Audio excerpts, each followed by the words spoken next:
India New Zealand இடையிலான தடையில்லா வர்த்தக ஒப்பந்தம் திருப்பூர் ஜவுளித்துறையினரின் ஏற்றுமதியை அதிகரிக்கும் என திருப்பூர் ஏற்றுமதியாளர்கள் மற்றும் உற்பத்தியாளர்கள் சங்கம் தெரிவித்துள்ளது.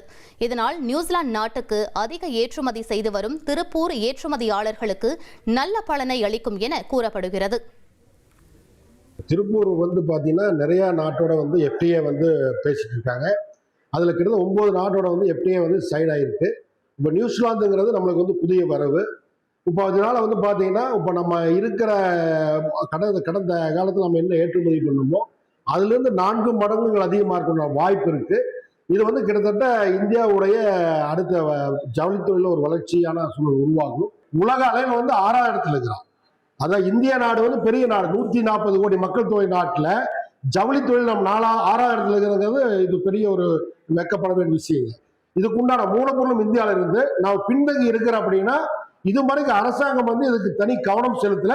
இப்போ அதை தொடங்கி இருக்கிறாங்க. அதோட இதுதான் இந்த எஃப்டிஏ அப்படிங்கிறது ஃபர்ஸ்ட் கையில் எடுத்துருக்காங்க. கண்டிப்பா இந்த எஃப்டிஏ எல்லா நாட்டோட எஃப்டிஏ ஆகும்போது இந்தியா முதன்மை ஜவுளி உற்பத்தியில முதன்மை இடம் இந்தியா பிடிக்கும் அப்படிங்கிறது எந்த மாற்று கருத்து.